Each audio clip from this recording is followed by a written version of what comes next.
This is TV18, and you're watching CNBC TV18. Presented by UK Trade and Investment.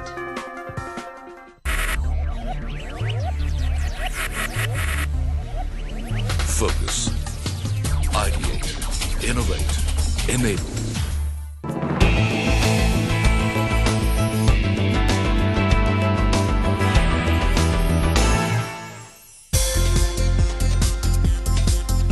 In its attempt to achieve the target of doubling the trade between UK and India, the UK-India Trade and Investment has been promoting trade between the two countries.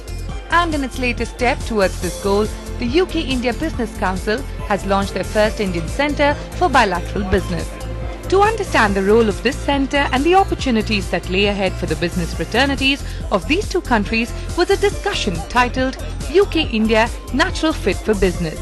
The panelists for this discussion included Kumar Iyer, Director General, India UKTI, British Deputy High Commissioner, Western India; Patricia Hewitt, Chair, UK-India Business Council; Stuart Paver, Managing Director, Pavers England; Dr. Jyotsna Suri, Vice President FICCI, Chairperson and Managing Director, Bharat Hotels. The relationship between our two countries is a very, very important and a very old relationship, and we're going to focus on business, investment and jobs and how to take this forward. And joining me today to discuss all of these is a very esteemed panel. I'll request you, Patricia, to start with some opening introductory remarks on the UK-India relationship and where you see it headed.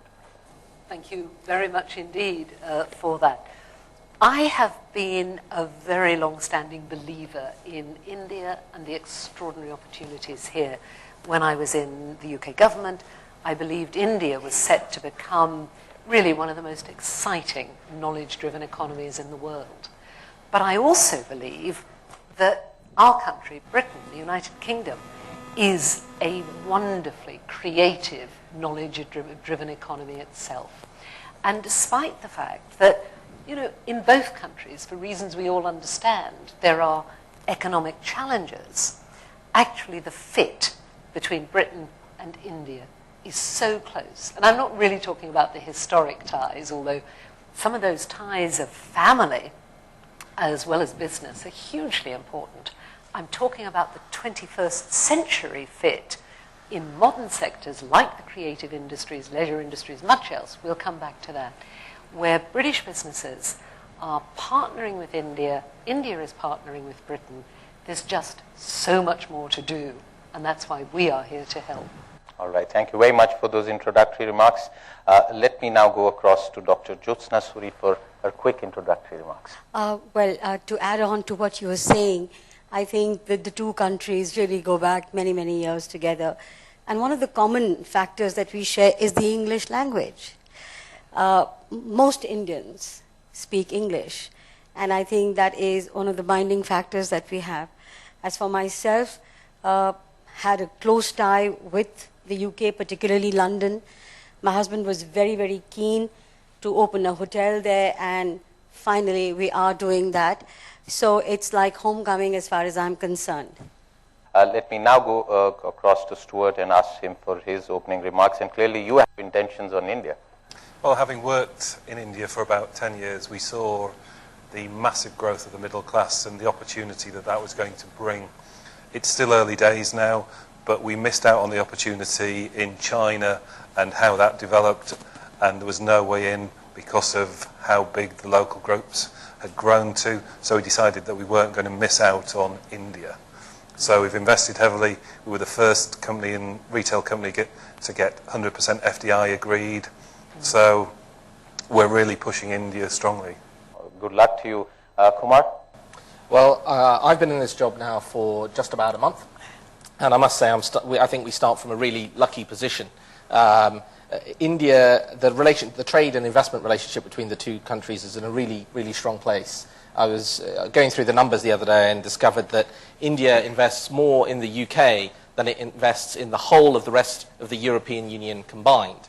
And the relationship is completely two ways. The UK invests, once you've taken account, I think, capital flows from Mauritius and Singapore, the UK invests more in India than any other country that there is. And that's a really good place to start from. It also puts a lot of pressure on me to do a good job. The only way's down in some places, but it's a great place to start from. What is the center about? Take us through it. How is it going to help business? What we've just opened is the first UK-India business centre here in Gurgaon. It's going to be one of 6, and it's designed to be a home away from home for British businesses entering India or wanting to expand in India. So the kind of facilities we can offer there, hot desking, meeting rooms, very practical things like that. We can offer a launchpad service, which is wonderful for a company that hasn't yet decided whether it's really going to invest in India or exactly how. And what we can do is employ 1 or 2 staff for them, house them in our British Business Centre. Help them reduce costs. Exactly. It's a cheaper, simpler, lower risk entry strategy while they work out, which part of this market is going to be right, how do we why have to now? adapt Why our wasn't offer. it done earlier? Well, it would have been wonderful if we'd done it earlier, but unfortunately, we didn't think of it in quite this way. And Lord Green, the British Trade Minister, several months, in fact, the end of last year, he announced his vision for this new kind of business support in 20 growth markets, of which India, of course, is the biggest and most important. And he wanted to partner with the business organisations to make this happen. So for India, that's the UK India Business Council and the British business groups.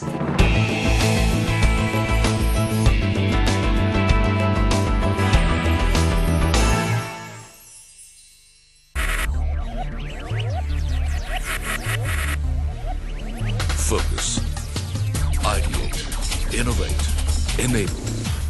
My CIBIL TransUnion score is 750. आपको भी loan चाहिए तो log on to www.cibil.com and check your CIBIL TransUnion score to know your eligibility. Get your CIBIL TransUnion score. Who says you can't profit from markets on a weekend? Tune in to CNBC TV 18 on Saturday and Sunday mornings to prepare yourself for the week ahead and get a head start that you will profit from. Taking stock at these times, only on CNBC TV 18. Nacho Gao Tyohar Manao. This festive season, win up to 1 kilo gold. Get up to 3 years insurance and assured gold coins with every purchase of a Tata Motors car. Tata Motors Nacho Gao Tyohar Manao offer. Rush to your nearest dealership now.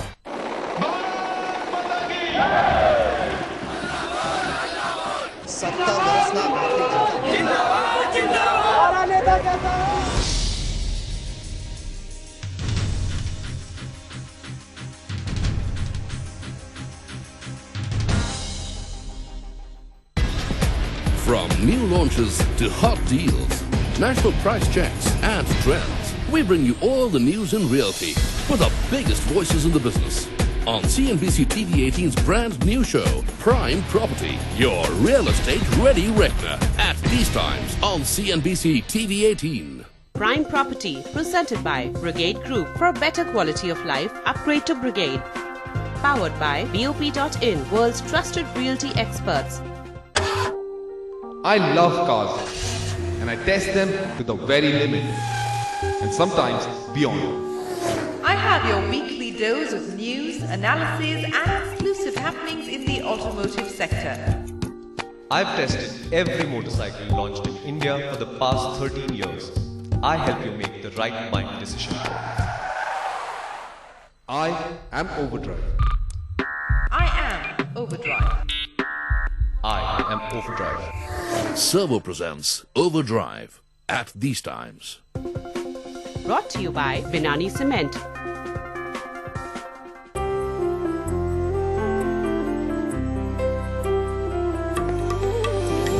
HDFC Ergo General Insurance. हर पल आपके साथ.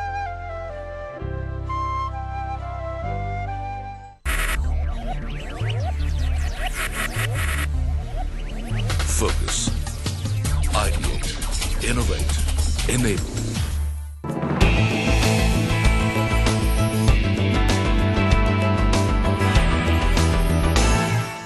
Let's discuss a bit more about the past, and I'll come to you, Patricia, on how does the United Kingdom, how does British business see the recent turbulence in the Indian economy? And I'm not just referring to what's happening to the rupee, but also what is called the policy paralysis that we have seen in the last 2-3 years, the retrospective amendments to taxation laws, did that cast a shadow on our business ties? I've been spending quite a lot of today with British business leaders here in India. And we've been talking about the India operating environment. And one of my colleagues summed it up absolutely beautifully when she said, you know, India is exciting and challenging. And the truth is, it's kind of always both of those things, and the proportions vary depending a bit on what sector you're in and what stage.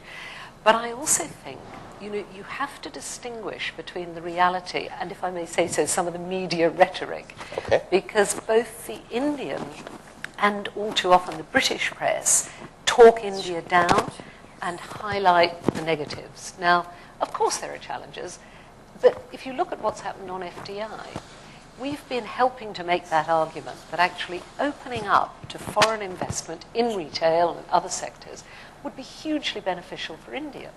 And Indian business leaders have been making the same argument, and the government has acted on that. And of course there are some details still to be sorted out, and I think we're seeing that happening. You know, as a prominent Indian business leader who is also a foreigner investing in the United Kingdom, what was your cherished desire?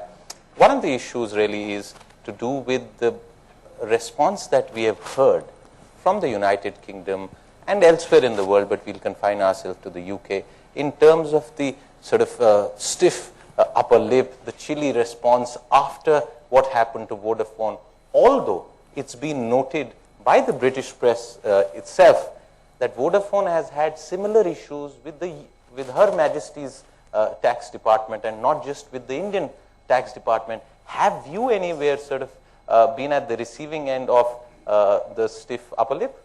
Not at all. I have to admit that I was looking for the stiff upper lip but didn't find it. We've had a very cordial relationship with all the various architects, interior designers, consultants, and I have to say it's been a pleasure so far. Okay, Stuart, you heard both the ladies on the panel, and clearly you've been the first mover as far as your space is concerned, and I must say you are being very brave. One, because the local competition is formidable. There are also political concerns with regard to allowing investment into a sensitive sector, because this is in some ways also the small scale sector in India. It employs a lot of people. How are you navigating the climate here, and is being British as a company the advantage, or is it not working for you?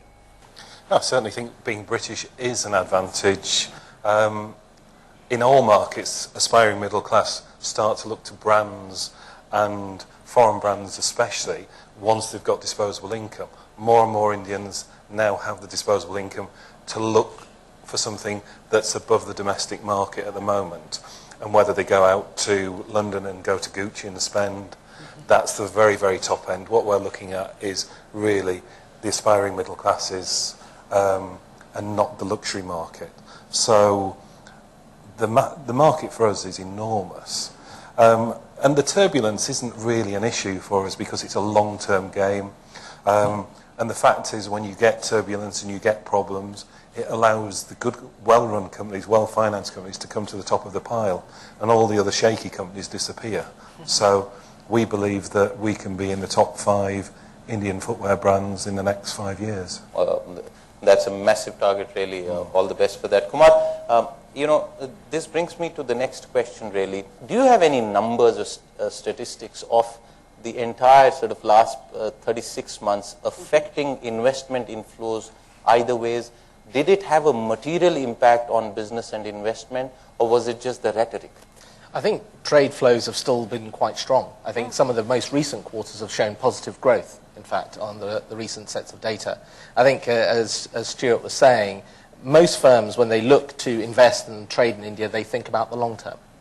And I think that's the right way to think about it. As I've been going around making my introductory calls, the main discussion that everyone wants to have is, how confident do you feel about India? And there's sort of there's an answer of two halves. almost everyone I speak to is confident about India in the medium to long term. Everyone says the fundamentals are great. Once you look at demographics, you look at education, you look at skills. So what are the short-term concerns that they do? Well, in the short term, the discussion is just as interesting, because they'll say, whilst there is some volatility in the short run, actually, or when you see headline figures like GDP falling from about 8-9% to 4 or 5%, that's a headline number in a very big country. There continues to be space for good, strong companies in particular sectors and in particular geographies. Yep. There are parts of the economy still growing at 20% plus. Go ahead. Well, and you see, I would just add to that. I mean, on the investment side, look at what BG, for instance, or JCB, both companies that have committed long-term to the India market, they've recently announced big additional investments.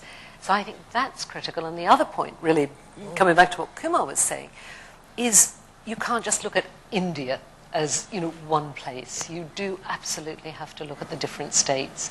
And there is Haryana, where we're sitting right now. There is Gujarat. There are other states growing. Gujarat has been growing faster than China over the last decade. So, you have to look at those opportunities, and in many cases, a very business-friendly and increasingly business-friendly environment. Bihar would be another example, coming from really a very poor background in the past.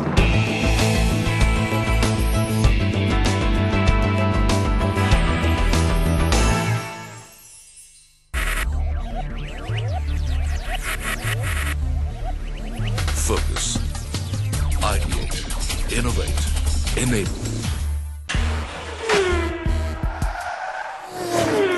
What was the best part of the day? Gives you a feeling like you're about to take off? This is probably one of the best cars I've been. Do you think this was a once-in-a-lifetime experience? Definitely, but I don't want it to be a once-in-a-life. I want to do it again. Who do we go to next? Corporate star se puchega. Catch Kunal Bahal report straight from the racetrack at the Bodh International Circuit. CNBC TV 18 and Mercedes-Benz present Corporate Star Grand Prix Race to the Checkered Flag at these times on CNBC TV 18. Presented by Mercedes-Benz. Managing your money in today's complex financial world requires nothing less than a degree in finance. You need to empower yourself with the right knowledge to make the right financial choices. F6 FinServe presents Classroom. Watch market experts throw light on personal finance topics, economic issues, and sector outlooks. At these times, only on CNBC TV 18. Classroom, presented by F6 FinServe. Start investing. Step beyond the millions and understand the secrets of money that will change your financial life. And learn how to get money, how to keep money, and how to grow money. CNBC TV 18 presents Die Poor or Live Rich by Snehadeep Fulzile. SMS CD Rich to 51818 or mail us at cd@network18online.com. Order your copy today. Is the Fed's recent move just a breather for India or a buying opportunity? So has the banking sector bottomed out, or is there more pain ahead? So what lies ahead for real estate, or is it actually time to start looking at e-commerce? Join me, Aditya Narayan of Citi, as I zero in on what's hot and what's not in the Indian market, as guest editor on India's leading business channel, CNBC TV 18. Take a look at the heartbeat of the Indian economy. Is the economy overheating? Or is there an infusion of liquidity needed? Get your weekly health check on the economy with Indianomics at these times on CNBC TV 18. Indianomics, brought to you by Sri Ram City and United India Insurance. Moneycontrol.com has been a leader for 14 years. We help millions of Indians take good financial decisions daily. We help them manage their portfolios. We get them in touch with each other and experts, and let them catch up on business news via the internet. All this and a host of innovative features makes Moneycontrol.com India's leading business and financial portal. News जो अंदर board rooms में और एक कमरे में होती हैं, ये मेरे ख्याल से कंज्यूमर को जिस टाइम वो घर ले रहा है पता होना चाहिए। जो पैन इंडिया प्रोजेक्ट लॉन्चेस हो रहे हैं उनका क्या हाल है, आगे आने वाले एक्साइटिंग प्रोजेक्ट्स कौन से हैं। जो आज 3000 फुट के घर हैं, आप नजर रखिए 700-800 फुट के घर आएंगे तो टिकट कम होगा, not necessarily price. BOP.in presents CNBC Awaaz Real Estate TV. Presented by BOP.in, world's trusted realty experts.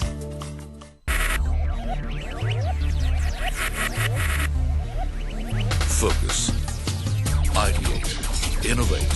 Enable.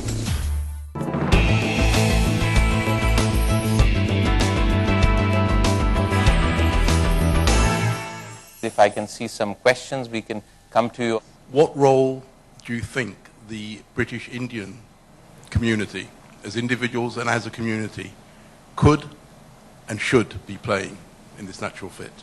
I think the British Indian community will be a rich source of diplomats. I mean, my parents were born in India. They moved across to the UK in the 60s. I was born in London. I lived all my life in England, apart from 5 years.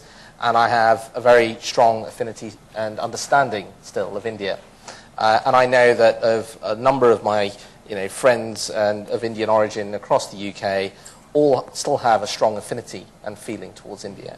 And they would welcome the chance to trade, to work, to bring both their personal life, where often people still have strong ties anyway. Most holidays are still taken in where their relatives are. But if they had the opportunity to bring their business lives and share part of their business lives with India as well, I think a number of them would really welcome that. And I think there is quite a large scope for encouraging the role of British Indians in developing the trade and investment agenda. How many people do you ultimately intend to employ in your London property? Oh, it would be about 150 odd people, yes. And that would be one of the largest such foreign investments that you made? It is. In the UK, it is the largest. And I'm looking at it as a gateway to Europe, of course. And hopefully that it does expand further. Have you announced your financial numbers of investment? Oh, well, we're going to be about 45 million GBP by the end of it. That includes the cost of land and the development that we are going to put into it. My question is what do you see the UK offer being in terms of its healthcare system, what it can offer India in the life sciences sector, and how do you see what we can bring to India sort of developing over the next few years around that area? Well, I think if you look at healthcare and the health service in Britain, you have to start with the NHS, one of the fairest health services in the world, and with this particular strength in primary healthcare and family healthcare. So I think the first area we see with huge potential for UK-Indian partnership is around the policy, how India can actually achieve its ambition of creating a healthcare system that is available to everybody, to all Indians, poor as well as rich, with really good quality. Now, India has got some of the best hospitals in the world. So there's also things that Britain can learn from our Indian colleagues. But I think in the policy, consultancy, sharing of best practice, a lot of work going on there already. Then I would call out, the pharmaceutical sector and medical technology, where Britain has got some extraordinarily innovative and exciting companies partnering, and we're encouraging them to partner with Indian healthcare operators, but also Indian innovators, so that between them they can create even better medical technology products, therapies, and so on, particularly if they can do it even more cheaply, because the NHS and frankly every healthcare system in the world is challenged with how you provide even better healthcare for an aging population in the West at a lower cost. So great opportunities there. Stuart, you want? Yeah, I'd just like to say that I think the cultural fit between India and the UK is probably the best of any emerging market. And if you can produce a model that works for the majority of the population here, it will work in any emerging market. So it's a really good testing ground if you want to get into other emerging markets as well. How important do you think it is for the next generation of UK and Indian students to learn together here in India, not just in the UK? I think it's really important. I'm probably slightly biased in that I spent 4 years of my education studying in India, and I think I'm all the better for it. And I'd encourage anyone, whether they were at school or whether they were at university, to try and take the time out and spend some time studying in India. The emphasis on academia in India is well known, but what is less well known is the energy and excitement around it. And one of the things I learned was that studying in India can be cool and exciting and fun. And that's something we don't always get right in the UK, and it's something that continued with me. But likewise the other way, one of the things that I've been working with my Deputy High Commissioner hat on is with a lot of the schools in Mumbai and trying to find sister schools for them back in the UK, so that once they've found a partnership and established it, they can have summer exchange programs. They can exchange tips on the curriculum. And I think that sort of bonding early on, in early years, is just really good for strengthening ties, and I think it makes both education systems better. The best way to summarize what we have been discussing is that the short, the medium, as well as the long term for the India-United Kingdom relationship is always going to remain strong, upheavals and small troubles apart. We will continue to work together as two great economies, two great nations with a shared history and a shared sense of culture going forward. Business is all about better relations also at the political level, and clearly that is a big advantage that both governments enjoy with each other at this point of time. And thank you very much for being here. Once again, thanks to the entire panel as well as the audience for being here. If you've been watching, thank you very much.